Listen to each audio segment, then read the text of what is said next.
নমস্কার বন্ধুরা, আমার চ্যানেল চলো একটু ঘুরিতে আপনাদের সকলকে স্বাগত জানাই। আজ এসছি একদিনের ছুটিতে একটি সুন্দর জায়গায়, যার দূরত্ব মুর্শিদাবাদ থেকে মাত্র 70 কিলোমিটার। তো কোন জায়গা, কি জায়গা, বৃত্তান্ত সবই বলছি।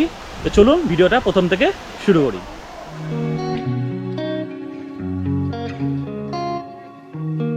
আমার গল্পের শুরুটা হয়েছিল একদম ভোরবেলায় বহরমপুর বাসস্ট্যান্ড থেকে।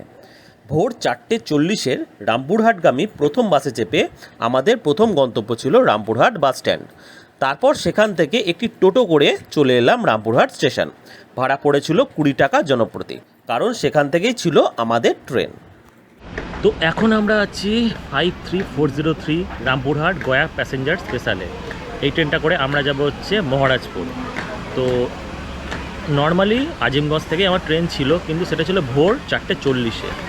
আর ওই ভোরে আজিমগঞ্জ যাওয়ার মতন আমাদের পাবলিক ট্রান্সপোর্ট বহরমপুর থেকে ছিল না, আমার ট্রেনও ছিল না, আর অটোও যেতও না। সেই কারণে রামপুরহাট এসে এই ট্রেনে করে আমরা যাব হচ্ছে মহারাজপুর। নির্ধারিত সময় থেকে প্রায় 50 মিনিট দেরিতে ট্রেনটি রওনা দিল আমাদের গন্তব্যের উদ্দেশ্যে। রামপুরহাট, হাওড়া বা আজিমগঞ্জ থেকে মহারাজপুর আসার জন্য আপনারা প্রচুর ট্রেন পেয়ে যাবেন। সময় ও ট্রেনের নাম আমি স্ক্রিনে দিয়ে দিলাম, আপনারা চাইলে পজ করে দেখে নিতে পারেন। বারহাওড়া জংশন পেরোনোর পর আমাদের চারপাশের প্রাকৃতিক দৃশ্য বদলাতে শুরু করলো। এরপর থেকে দেখা মিলল অসংখ্য ছোট ছোট পাহাড়, সবুজ মাঠ, ধানের ক্ষেত এবং অসম্ভব সুন্দর প্রাকৃতিক সৌন্দর্য, যা আপনার মনকে মনোমুগ্ধকর করে তুলবে। পৌঁছালাম মহারাজপুর। এবার স্টেশন থেকে বেরিয়ে আমাদের ধরতে হবে একটা টোটো বা অটো, যাই হোক কোনো কিছু একটা হবে। অটো কোথায় দাঁড়িয়েছে সেটাই খুঁজে পাচ্ছি না, কারণ স্টেশনটা একটু ফাঁকা ফাঁকা, অত যোগাযোগ ব্যবস্থা ভালো না সম্ভবত। তো দেখি অটো কোথায় পাই।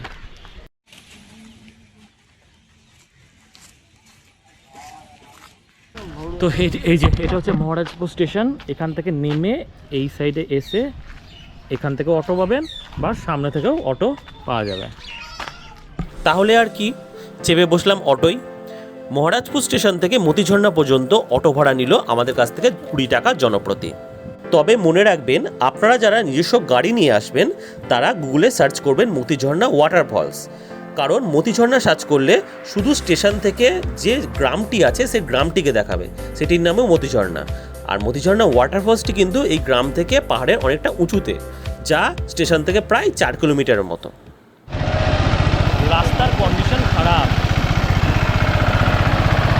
এমন রাস্তা অটো উঠছে না।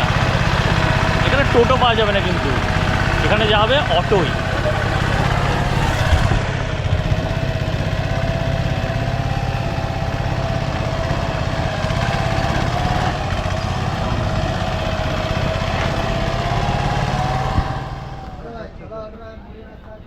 চলো,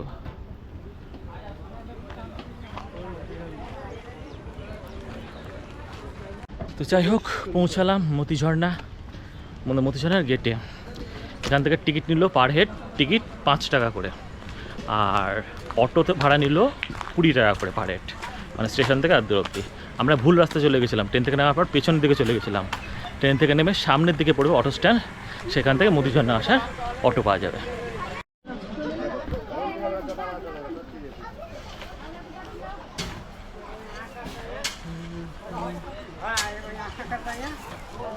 আচ্ছা, ওই সাইড থেকে আমরা এলাম, এবার আমাদেরকে এই দিকে উঠতে হবে মতিঝর্ণা দেখার জন্য। এখান থেকে জল দেখতে পাওয়া যাচ্ছে, কিন্তু কাছে গেলে আবার সেই চড়তে হবে। আর এখানে সামনে দেখতে পাচ্ছি বাঁদর, সাবধানে ক্যামেরাটা ধরতে হবে। না, দুটো ঝর্ণা উপর থেকে একটা এখানে পড়ছে, তারপর এখান থেকে এরকম পড়ছে। জল তোরা অল্প আছে। আমি 2017 সালে যখন এসেছিলাম, 2019 সালে, তখন এর চেয়ে বেশি জল ছিল। আর একটু চড়াই করতে হবে, তবে জায়গাটা দারুণ। ভারতের ঝাড়খণ্ড রাজ্যের সাহেবগঞ্জ জেলার রাজমহল পাহাড়ে অবস্থিত একটি প্রাকৃতিক এবং মনোরম জলপ্রপাত হলো এই মতিঝর্ণা।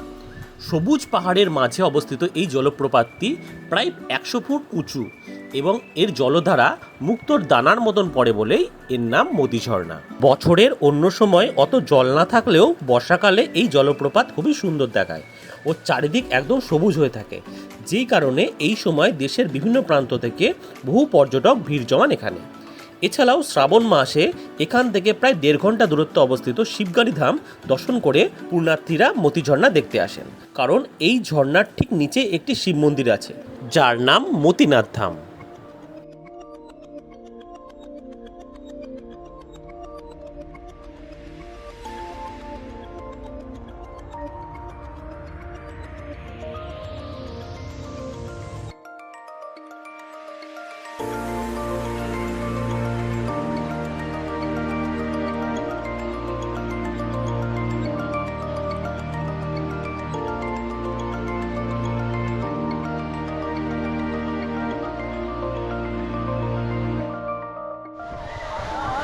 কম খরচে এই জায়গাটা আপনাদের খুব একটু নিরাশ করবে না।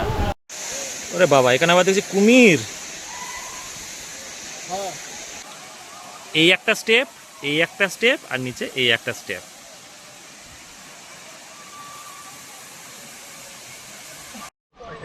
তাহলে আপনাদের গন্তব্য হোক মতি ঝর্ণা। খুব সুন্দর জায়গা, আসলে নিরাশ হবেন না, এইটুকু বলতে পারি। তবে একদিনের বদলে আমি বলবো 2 দিনের প্ল্যান করুন।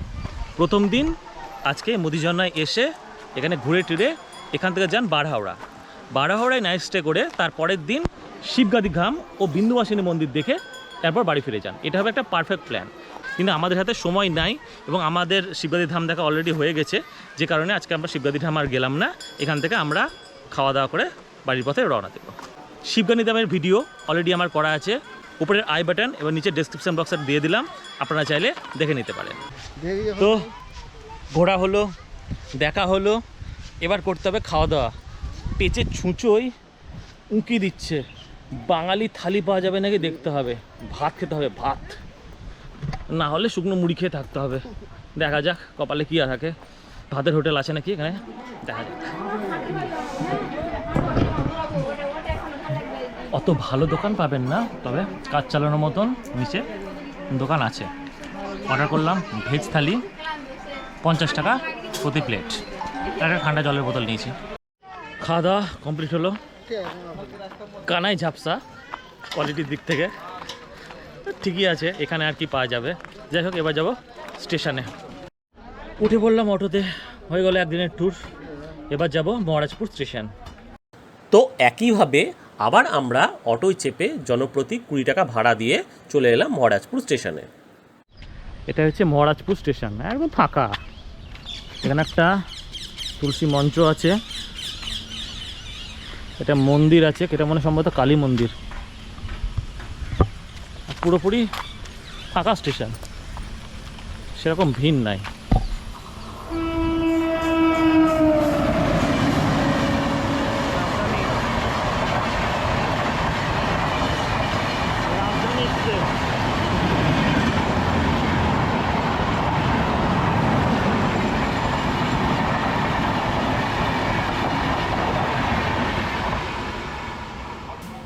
তাহলে আর কি, এরপর স্টেশন পৌঁছে বিকেল 3:03 সাহিবগঞ্জ আজিমগঞ্জ প্যাসেঞ্জার ধরে আমরা বাড়ির পথে রওনা দিলাম। তাহলে চলুন আজকের খরচের হিসেবটা একটু দেখে নেওয়া যাক।